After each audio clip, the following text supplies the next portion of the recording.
लें जी, time check करें, 11:20 हो गए हैं। ठीक है, और बर्तन भी मैंने धो लिए हैं। ये देखें, बर्तन वॉश हो गए हैं। अब मैं करने लगी हूँ जी ये सारा जो है ना काउंटर और ये स्टोव वगैरह साफ़। तो लिक्विड मैं ये वाला यूज़ करती हूँ जिससे सफाई अच्छी हो जाए। भाई क्लीनिंग जो भी अच्छी कर देता है ना, वही लिक्विड ठीक होता है। तो ये मल्टीपर्पज़ जो है क्लीनर है, बहुत ही अच्छा है ना। आज मैंने आप लोगों से एक चीज़ भी पूछनी है, तो मुझे बताइएगा जो लोग फिर वो यूज़ करते हैं कि वो चीज़ यूज़ करनी चाहिए या नहीं यूज़ करनी चाहिए ना। साथ साथ ना जल्दी से मैं क्लीनिंग कर लूँ, नाश्ता वगैरह कर लिया, सब डन है। तो अभी खाना शाना बनाते हैं। किचन सारा क्लियर हो गया है, क्लीन हो गया है, हो गई हूँ मैं यहाँ से फारिग। चलें अब करते हैं हम दोपहर के खाने की तैयारी स्टार्ट। बच्चे स्कूल चले गए हैं 2 वीक्स के बाद, शुक्र है यहाँ पे स्कूल भी खुल गए हैं। एक तो यहाँ पर ना छुट्टियाँ बहुत ज़्यादा आती हैं। चलें, छुट्टियाँ गुजर गई, लेकिन मैं जो ना आज सही बताऊँ बड़ी मुश्किल से उठी हूँ। सुबह 4 बजे तक तो मैं जागती रही हूँ, क्योंकि आदम साहब सो गए थे। और आदम रात को ना कितने बजे सोया, तकरीबन 11 o'clock। उसके बाद 1 बजे के पास आदम उठ गया था। तो बहरहाल फिर आदम दोबारा 4 बजे सोया। 4 बजे सोया तो फिर सुबह तकरीबन 8:15 पे उसको फिर उठाया था किंडरगार्टन के लिए। तो ये था मसला जो है ना, ये वाला सीन होता है जब छुट्टियां ख़त्म होती हैं ना, तो फिर बाद में ये सब कुछ 1-2 दिन तो फेस करना पड़ता है। एक दिन ही होता है ज़्यादा से ज़्यादा। तो फिर ये होता है कि नेक्स्ट डे रूटीन जो है ना वो माशाल्लाह ऑटोमेटिक सेट हो ही जाती है, होनी होती है। डेफिनेट नींद आए तो फिर कोई रोक सकता है। मेरा तो अपना यही हाल है, मुझे नींद आ रही हो ना तो बस मैं कहती हूँ, मैं किसी को पहचानती भी नहीं हूँ, सच बताऊँ किसी को नहीं पहचानती। मैं कहती हूँ बस मुझे सोने दो। एक बार कहती हूँ आप हैंडल करो, जिसको भूख लग रही है। बच्चे माशाल्लाह बड़े हो गए हैं, अब अपने लिए मैनेज कर भी लेते हैं। छुट्टियों में ज़्यादा मसला होता है। नॉर्मली जो नॉर्मल डेज़ होते हैं, स्कूल डेज़ होते हैं, इसमें तो खाना वगैरह बच्चों के आने से पहले डेफिनेट बना होता है, तो उसमें कोई इशू नहीं होता। रूटीन तो छुट्टियों में ही ख़राब होती है। खैर, बातों बातों में हमारी जो है ना भिंडियाँ हो गई वॉश। मैंने किसी बास्केट का यूज़ नहीं किया जिस शॉपर में भिंडियाँ थी ना, उसी बैग में मैंने क्या किया, गई हूँ मैं ट्रॉली में से सारे प्याज इकट्ठे करके ले आई हूँ। मैंने कहा ये भी आसान तरीका है भाई। हाथ फेंकने लगी थी मैं इसको, फिर मैंने कहा इसी में मैं डाल के लाती हूँ, पहले मैं इनको काट देती हूँ ना बस जल्दी से। प्याज वगैरह मैंने सारे छील लिए हैं, और उसके बाद मैंने कहा अब गार्लिक भी मैं निकाल लेती हूँ, ये भी बनने वाला है। जो भी काम हो जाए ना वही आसानी होती है। फिर ये कि बाद में कुकिंग वगैरह करने में बहुत आसानी रह जाती है। चॉप करना है चॉप कर लें, नहीं करना तो फ्रीज़र में ही होता है कि आप इसको रख लें। अच्छा मैं बताती हूँ, लहसुन जो है ना हाथ में बहुत लगता है। मैं बताया भी हुआ मैंने पहले भी, लेकिन मैं आज फिर से बताती हूँ कि अगर आपके हाथ में नहीं आप चाहते कि लगे, तो उसका मैं तरीका बताती हूँ। फिर इंतहाई आसान इसका तरीका है। ये देखें, हाथ से मेरा स्लिप हो गया है कि आपने इसको सेंटर से कट नहीं लगाना। ठीक है, अगर यहाँ से कट लगा के बनाएंगे ना तो लहसुन ज़्यादा बनाए तो हाथों में बहुत लगता है। अगर आप इसको एज इट एज रखेंगे तो फिर बस आपके हाथों में नहीं लगेगा, और जितना मर्ज़ी बना लें। लहसुन भी सारा बन गया है, और मैं आपको दिखाती हूँ कि ये देखें मैंने इस तरह ही बनाया है ये सारा ना। इसको मैंने काटा नहीं है सेंटर से। अगर आप ग्लव्स पहन कर भी इसको कट करेंगे ना तो हाथों में फिर भी लगेगा, क्योंकि ये वो बारीक वाले होते हैं ना डिस्पोजेबल जो हैं। तो ऐसा नहीं है कि ये पहन के बनाएंगे तो नहीं लगेगा। मैंने तो पहने इसलिए हैं क्योंकि ना हाथ ख़राब हो जाते हैं, तो फिर आपको पता है कि अपना ख्याल खुद ही रखना चाहिए भाई। इसको मैं वॉश कर लेती हूँ। अच्छा जी, ये तो काम हमारा हो गया डन अल्हम्दुलिल्लाह। और अब मैं आपसे जो बात पूछनी है वो भी पूछती हूँ ना। फ़िलहाल मैंने इसको जिप लॉक बैग में डाला है, अब इसको फ्रीज़र में रख लेते हैं। कुकिंग स्टार्ट करते हैं। और ये किस किस की फ़ेवरेट हैं? अच्छा, ये सभी को मुझे लगता है पसंद होती हैं, होती बहुत मज़े की हैं, बस मज़े की पकी होनी चाहिए। एक और भी चीज़ है कि मैं इसके अंदर अभी फ़ौरन ऑयल नहीं डाल रही हूँ, क्योंकि ये थोड़ी थोड़ी सी गीली हैं, ज़्यादा गीली नहीं है। जैसे ही ड्राई होती हैं साथ ही ऑयल डालती हूँ। अब ऑयल डालते हैं। एक चीज़ ना और भी है कि जब आप भिंडियाँ पकाएं ना, ऑयल डालें तो फ़ौरन इसको बिल्कुल नहीं हिलाना चाहिए, वरना ना ये टूट फूट जाती हैं। थोड़ा सा इसको फ्राई होने देना चाहिए, और चम्मच फिर हिलाएं। भिंडियाँ फ्राई हो गई हैं, हो चुकी हैं, पता नहीं मैं क्या कह रही थी। अब प्याज फ्राई कर लेती हूँ। अच्छा, मैं ना सोच रही हूँ साथ ही में आदम का फेवरेट मीठा भी बना लेती हूँ, जो आजकल का फेवरेट हुआ हुआ है। रसमलाई बहुत स्पेशल जो है ना लेकर आए थे कि आदम को पसंद है जी। रसमलाई ली है आपने? मैंने कहा हाँ ले ली है भाई मैंने। भिंडियाँ तो एक साइड पे बन रही हैं, मैंने कहा ये भी मैं जल्दी से बना लेती हूँ। अच्छा, मैं डायरेक्ट दूध कभी भी पैन में नहीं डालती ना, थोड़ा सा पानी में डालती हूँ। इस तरह दूध जो है ना वो लगता नहीं है। 1 लीटर से बस बनना है एक ही पैकेट। रसमलाई भी बन रही है और साथ में मैंने इसमें ना सारे मसाले भी डाल दिए हैं। अब मैं डालूँगी इसमें फ्राई भिंडी। अच्छा, अब मैं इसमें डालूँगी येलो वाली और रेड वाली बेल पेपर। इतना कोई मज़े का टेस्ट आता है ना भिंडियों का, बहुत ही मज़े का टेस्ट आता है। रसमलाई माशाल्लाह रेडी हो गई। आज मैंने ना याद से इसमें मीठा भी डाला था, मतलब चीनी डाल दी थी स्टार्ट में ही। माशाल्लाह सुभान अल्लाह, अल्लाह ताला की कुदरत देखें। कलरफुल जो है ना वेजिटेबल्स जो हैं। लास्ट में इसमें टमाटर और ग्रीन चिली एक मैंने बड़ी सी काट ली है और इसको लगाते हैं अब हम दम। एंड में इसमें बस थोड़ी सी ब्लैक पेपर ऊपर स्प्रिंकल करते हैं और दम लगा देते हैं।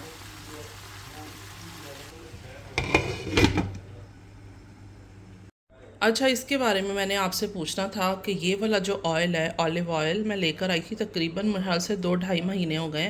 मैंने अपने ग्रॉसरी में दिखाया था तो एक कमेंट आया था मुझे कि ये जो है ना पकाने वाला नहीं है। तो मैं तब से ना सच्ची बात है डर गई। तो अभी मैं लास्ट स्टोर पे गई थी ना, तो मैंने उनसे पूछा था तो वो कह रहे थे कि आप इसको पका सकते हैं क्योंकि ये मेथा जो है इसमें सनफ्लावर ऑयल है और मेथा ये ऑलिव ऑयल है ना। तो ये कुकिंग के लिए ही है, लेकिन फिर भी आप लोगों में से अगर कोई यूज़ करता है तो काइंडली मुझे बताइएगा ज़रूर। मैं आपके कमेंट्स का वेट करूँगी। तो मुझे आपने सही सही बताना है, ठीक है। आपको पता है कि इसमें ना डर तो लगता है, लेकिन अभी मैंने उनके कहने पर आके घर में ये चीज़ कंट्रोल किया ना, तो वाकई यहाँ पर सनफ्लावर ऑयल भी लिखा हुआ है ना, साथ में दोनों मिक्स हैं। तो फिर मुझे थोड़ा सा लग रहा है कि ये हम मतलब इससे खाना वाना बना सकते हैं। जो प्योर वाला होता है वो सैलड वगैरह के लिए होता है ना, उसको नहीं हम कुक कर सकते। तो बहरहाल ये मैंने पूछना था आपसे। बल्कि इमरान ना बहुत हंस रहे थे, मुझे कहते हैं कहीं मसाज वाला ऑयल और तुम घर लेके आ गई तो इतना तुमने मलना किसको है। मैंने कहा हाँ कह तो ठीक रहे, लेकिन नहीं यार ये कुकिंग वाला है तो वही है। अब थोड़ा सा है, मुझे अभी भी थोड़ा डाउट है। आप लोगों का वेट रहेगा मुझे बस। खाना रेडी है बस, और आटा रह गया। मुझे ये याद ही नहीं रहा कि आटा तो गूंदा नहीं है मैंने। अभी गूंद लेते हैं।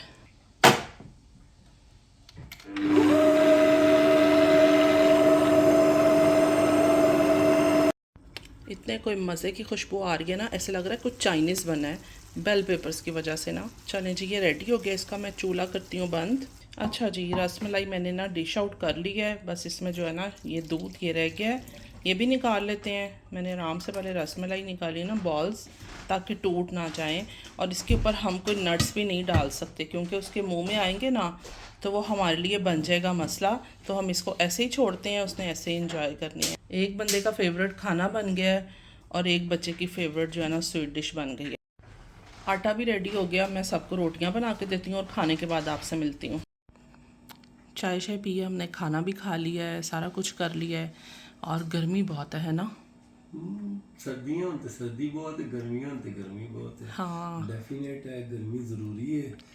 ਅਗਰ ਇਹ ਗਰਮੀ ਵੀ ਨਾ ਹੋਵੇ ਤੇ ਆਈਸਬਰਗ ਦਾ ਇਤਨਾ ਜਿਹਾ ਜਿਹੜਾ ਤੁਸੀਂ ਸਲਾਦ ਲਿਆਉਂਦੇ ਹੋ ਤੁਹਾਨੂੰ 10,000 ਦਾ ਮਿਲੇ। गर्मी बहेगी, सलाद फ्रूट पकेगा तो ਤੁਹਾਨੂੰ मिलेगा ना। हाँ, इसलिए फिर टमाटर सर्दियों में महंगे होते हैं। मैं हर बार कहती हूँ कि मैं ना फ्रीज़ करूँगी, कितने दे मिल सस्ते रहे लेके हैं? फ्रीज़ करूँ। 80-90 सेंट ਦੇ ਮਿਲ ਰਿਹਾ ਹੈ हाँ, ਕਿਲੋ। आजकल ऐसे। ਸਰਦੀਆਂ ਦੇ 3.5 ਦੇ ਤੁਸੀਂ ਇੱਥੋਂ ਹੀ ਅੰਦਾਜ਼ਾ ਕਰ ਲਓ। हाँ ना। ਸੇ ਹੋਰ ਵੀ ਕਾਫੀ ਸਾਰੇ ਫਰੂਟ ਨੇ ਜਿਹੜੇ ਗਰਮੀਆਂ ਵਿੱਚ ਉਹ ਬਹੁਤ ਸਸਤੇ ਮਿਲਦੇ ਨੇ, ਸਰਦੀਆਂ ਵਿੱਚ महंगे होते ਮਹਿੰਗੇ हैं ਹੁੰਦੇ ਨੇ ਜਾਂ ਹੁੰਦੇ ਹੀ ਨਹੀਂ। इसी ਕਿਉਂਕਿ तरह। ਗਰਮੀਆਂ ਦੀ ਵਜ੍ਹਾ ਨਾਲ ਹੁੰਦੇ ਨੇ।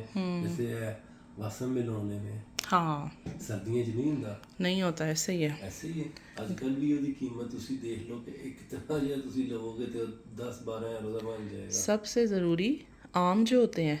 ਆਮ ਚਲੋ ਉਹ ਤੇ ਸਿਰਫ ਸਾਡੇ ਦੇਸੀ ਪਾਕਿਸਤਾਨ ਤੋਂ ਆਉਂਦੇ ਨੇ। ਔਰ ਆਮ ਵਾਲੀ ਸਟੋਰੀ ਵੀ ਮੈਂ ਜਿਹੜਾ ਨਾ स्टोर ਤੇ ਤੁਸੀਂ ਗਏ ਹੋ दूसरी तरफ हाँ, मिठाई मुझे वगैरह आवाज़ें आई हैं आपकी, मैं हैरान हो रही हूँ। ਤੁਸੀਂ मैंने कहा ਸਬਜ਼ੀ ਫਰੂਟ ਚਲੇ ਗਏ ਹੋ ਨਾ ਤੇ ਮੈਂ ਬਾਕਸ ਦੇਖੇ ਨੇ ਉੱਥੇ ਪਾਲਟ ਤੇ ਪਏ ਨਾ ਮੈਂਗੋ ਦੇ।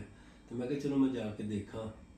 ਔਰ ਨਵੇਂ ਕਰੀਏ ਜ਼ਾਹਰ ਪਾਕਿਸਤਾਨ ਤੇ ਨਹੀਂ ਨਾ ਹੈਗੇ, ਰੇੜੀਆਂ ਲੱਗੀਆਂ ਇੱਥੇ ਤੇ ਬੜੀ ਦੂਰੋਂ ਜਾਂ ਸਪੈਸ਼ਲ ਜਾ ਕੇ ਲਿਆਉਣੇ ਪੈਣਗੇ। ऐसे ही ਅੱਛਾ है। ਮੈਂ ਉਹ ਜਾ ਕੇ ਦੇਖਿਆ ਬੰਦਾ ਰੱਖ ਰਿਹਾ ਸੀ ਜਿਹੜਾ ਬਜ਼ੁਰਗ ਟਾਈਪ ਸੀ। ਅੱਛਾ ਮੈਂ ਉਹਨੂੰ ਜਾ ਕੇ ਕਿਹਾ, ਮੈਂ ਕਿਹਾ ਬਜ਼ੁਰਗੋ ਇਹ ਆਪਣਾ ਇੱਕ ਬਾਕਸ ਤੇ ਚੈੱਕ ਕਰਵਾਇਆ ਜੇ। ਉਹ ਕਹਿੰਦੇ ਉੱਪਰ ਉਹ ਪਲਾਸਟਿਕ ਦਾ ਉਹਨਾਂ ਨੇ ਬੰਦ हाँ, ਕੀਤਾ वो ਹੁੰਦਾ। सील बांधी होती। ਸੀਲ ਬੰਦੀ ਪਰ ਦਿਲਤੇ ਹੀ ਸੀ ਕਿ ਵੀ ਉਂਝ ਰੱਖੇ ਔਰ ਲੈ ਜਾਣਾ। हाँ ਲੇਕਿਨ ਅਸੀਂ ਪਤਾ ਦੇਸੀ ਲੋਕ ਅਸੀਂ ਵੇਖ ਕੇ ਯਕੀਨ ਕਰਨਾ। ਔਰ ਵਾਕਈ ਉਹਨੂੰ ਮੈਂ ਕਿਹਾ ਖੋਲ ਕੇ ਚੈੱਕ ਕਰਾਓ। ਖੋਲਿਆ ਤੇ ਉਹਦੀ ਸਕਿਨ ਜਿਸ ਤਰ੍ਹਾਂ ਏਜਡ ਨਹੀਂ ਹੋ ਗਈ ਹੁੰਦੀ, ਬਸ ਇੱਕ ਅੱਧੇ ਦਿਨ 'ਚ ਹੀ ਉਹ ਖਰਾਬ ਹੋਣ ਵਾਲੇ ਸਨ। ਮੈਂ ਕਿਹਾ ਨਹੀਂ ਇਹ ਤੇ ਬਿਲਕੁਲ ਰੈਡੀ ਨੇ। ਔਰ ਬਿਲਕੁਲ ਫਿਸੇ ਨੇ ਔਰ ਨਰਮ ਹੋ ਚੁੱਕੇ ਨੇ। ਤੇ ਕਹਿੰਦਾ ਉਹਨੇ ਜਿਸ ਤਰ੍ਹਾਂ ਗੁੱਸੇ ਦਾ ਇਜ਼ਹਾਰ ਕਰਦੇ ਆ ਨਾ, ਬਾਕਸ ਨੂੰ ਬੰਦ ਕੀਤਾ ਤੇ ਮੈਂ ਉੱਪਰ ਹੱਥ ਐਸਾ ਰੱਖੇ ਆ ਅੰਦਰ ਚੈੱਕ ਕਰਨ ਵਾਸਤੇ, ਤੇ ਮੇਰੇ ਹੱਥ ਤੇ ਬੜੀ ਜ਼ੋਰ ਦੀ ਲੱਗਾ। ਮੈਂ ਯਾਰ ਮੈਂ ਕਿਹਾ ਬਜ਼ੁਰਗੋ ਦੇਖੋ, ਅਗਰ ਇਹ ਗੱਤਾ ਹੈ ਬੜਾ ਬੁਰਾ ਜਿਹਾ ਗੱਤਾ ਹੁੰਦਾ हाँ वो फिर जाता है, ਫਿਰ ਜੇ ਤੇ ਅੱਛਾ ਖਾਸਾ ਜਿਹੜਾ ਤੁਹਾਡਾ ਬਲੱਡ ਨਿਕਾਲ ਦਿੰਦਾ ऐसा ही है। ਉਹਨੂੰ ਆਉਂਦਾ। ਅੱਛਾ ਮੈਂ ਫਿਰ ਚਲੋ ਘਰ ਮੈਂ ਕਿ ਯਾਰ ਧਿਆਨ ਕਰੋ, ਮਾਸ਼ਾਅੱਲਾ ਦੁਕਾਨਦਾਰੀ ਹੈ, ਗਾਹਕਾਂ ਨਾਲ ਇਸ ਤਰ੍ਹਾਂ ਸਲੂਕ ਨਹੀਂ ਕਰੀਦਾ, ਤੁਸੀਂ ਮਾਸ਼ਾਅੱਲਾ ਤੁਸੀਂ ਆਪਣੀ ਇਹ ਹੀ ਦੇਖੋ। ਤੇ ਉਹ ਗੁੱਸੇ ਦਾ ਇਜ਼ਹਾਰ ਕਰਕੇ ਦੂਸਰਾ ਬਾਕਸ ਮੇਰੇ ਹੱਥੇ ਸੁੱਟ ਦਿੱਤਾ। ਮੈਂ ਫਿਰ ਤੁਹਾਨੂੰ ਪਤਾ ਉਹ ਬਜ਼ੁਰਗ ਤੇ ਮੈਂ ਵੀ ਬਜ਼ੁਰਗ, ਅਸੀਂ ਫਿਰ ਪੈ ਗਏ।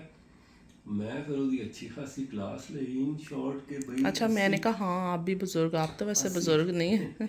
ਅਸੀਂ ਦੇਸੀ ਲੋਕ ਹਾਂ, ਪਾਕਿਸਤਾਨ ਦੀ ਚੁਦਰਾਹਟ ਸਾਡੀ ਜਿਹੜੀ ਹੈ ਨਾ ਉਹ ਇੱਥੇ ਵੀ ਆ ਕੇ ਨਹੀਂ ਨਿਕਲਦੀ। ਹਾਲਾਂਕਿ ਇੱਥੇ ਮੈਂ ਉਹਨੂੰ ਚਾਹੁੰਦਾ ਨਾ 1 ਮਿੰਟ ਦੇ ਵਿੱਚ ਪੁਲਿਸ ਬੁਲਾ ਕੇ ਤੇ ਉਹਦੀ ਅੱਛੀ ਖਾਸੀ ਕਲਾਸ ਲਵਾਉਂਦਾ ਕਿ ਇਹਨੇ ਇੱਥੇ ਮੇਰੀ ਫੈਮਿਲੀ ਦੇ ਨਾਲ ਮੈਂ ਆਇਆ ਹਾਂ ਔਰ ਇਹਨੇ ਸਾਨੂੰ ਡਿਸਟਰਬ ਕੀਤਾ ਹੈ। ਸਿਰਫ ਕਿ ਦੇਸੀ ਕਮਿਊਨਿਟੀ ਇਹ ਬੰਦੇ ਸੋਚਣਗੇ ਯਾਰ ਇਹ ਬੰਦੇ ਸਿਰਫ अपनी दंदा की एज खातिर का छोड़ देता है कि लोगों नहीं को यार खुद छोड़ो। ध्यान नहीं होता ना हाँ, कि एक बंदा क्योंकि अपनी एज का खुद एज ध्यान रखे कि और मेरी एज देसी क्या है। ਲੋਕਾਂ ਦੇ ਕੋਲ ਜਿਹੜੇ ਪਾਕਿਸਤਾਨੀਆਂ ਦੇ ਕੋਲ ਜਿਹੜੇ ਗਰੋਸਰੀ ਸਟੋਰ ਨੇ, ਇੱਥੇ ਜਿਹੜੇ ਲੋਕ ਕੰਮ ਕਰਦੇ ਨੇ ਉਹ ਬੜੇ ਕਹ ਲਓ ਕਿ ਵੀ ਥੋੜੇ ਪੈਸੇ ਕੰਮ ਕਰਦੇ ਨੇ, ਮਜਬੂਰ ਹੁੰਦੇ ਨੇ, ਡਾਕੂਮੈਂਟ ਦਾ ਇਸ਼ੂ ਹੁੰਦਾ, ਬੜਾ ਕੁਝ ਹੁੰਦਾ ਨਾ। ਤੇ ਮੈਂ ਬੜੀਆਂ ਚੀਜ਼ਾਂ ਛੋੜ ਕੇ ਮੈਂ ਯਾਰ ਛੋੜਾ ਲਾ ਕੇ ਅੱਛੀ ਖਾਸੀ ਗਰੋਸਰੀ ਕੀਤੀ ਸੀ, ਛੋੜ ਕੇ ਮੈਂ ਨਿਕਲ ਆਇਆ ਵਾਂ। ਔਰ ਜੈਸੇ ਹੀ ਉਹਨੇ ਬੰਦੇ ਨੇ ਦੇਖਿਆ ਉਸ ਨੂੰ ਮੈਂ ਸਾਰੀ ਦੱਸੀ ਇਹ ਗੱਲ। ਕਹਿੰਦਾ ਯਾਰ ਛੋੜੋ ਇਹ ਬਹੁਤ ਸਟ੍ਰੈਸ ਹੈ, ਬੜਾ ਕਾਸੇ ਦੇ ਖਲੋਤੇ ਸੀ नज़दीक ही सी ना, मैं ਉਹਨੂੰ ਦੱਸੀ ਸਾਰੀ ਸਟੋਰੀ। हफा हुआ वो लोगों का था कि मुझे बीबियों ने तंग किया हुआ है। ਬੀਬੀਆਂ ਨੇ ਤੰਗ ਕੀਤਾ ਤੇ ਮੈਂ ਉਹਨੂੰ ਕਿ ਛੁੱਟੀ ਕਰਾਓ, ਜਾ ਕੇ ਇਹਨੂੰ ਰਿਲੈਕਸ ਕਰੋ, ਠੰਡੇ ਪਾਣੀ ਨਾਲ ਨਹਾਏ, ਸਵੇਰੇ ਫਰੈਸ਼ ਹੋ ਕੇ ਦੁਬਾਰਾ ਆ ਜਾਏਗਾ। ਔਰ ਦੇਸੀ ਸਟੋਰਾਂ ਦੇ ਉੱਤੇ, ਪਾਕਿਸਤਾਨੀ ਸਟੋਰਾਂ, ਇੰਡੀਅਨ ਸਟੋਰਾਂ ਉੱਤੇ 10-10 12-12 ਘੰਟੇ ਦੀ ਸ਼ਿਫਟ ਹੁੰਦੀ ਹੈ। हाँ ऐसा ही ਉਹ है। ਥੱਕ ਜਾਂਦੇ ਨੇ ਸਾਰਾ ਦਿਨ ਕੰਮ तो ਕਰਕੇ। फिर बदतमीज़ियाँ लोगों से स्टार्ट कर ले, लेकिन यहाँ पे ये जगह ऐसी है कि आपको अपने कस्टमर्स को अच्छे से डील करना है, उनके साथ बदतमीज़ी नहीं करनी, तो आपके पास ख़रीदने कौन आएगा चीज़ें। बहरहाल जी हमारी ये स्टोरी थी, हमने कहा चलें आपको भी सुनाते हैं डिटेल में, ठीक है। और वो काफी सारा वो हमें वापस लेने भी बाहर आया फिर ना लेन आया ये दोबारा कि आप अंदर चलो, लेकिन असी अपना कंटिन्यू करो। हमने कहा गए हैं इमरान दोबारा ना, खैर फिर वापस आ गए। ज़ाहिर है गुस्सा तो नहीं ना उतरता, गलत कोई करे तो गलत बर्दाश्त तो नहीं ना होता। तो खैर बस यहाँ पे हम अपनी वीडियो का एंड कर लेते हैं। जनाब अपना ख्याल रखें, हमें अपनी दुआओं में याद रखें। नेक्स्ट वीडियो में इंशाल्लाह आपसे मुलाकात होती है। Thank you so much for watching. अल्लाह हाफिज़।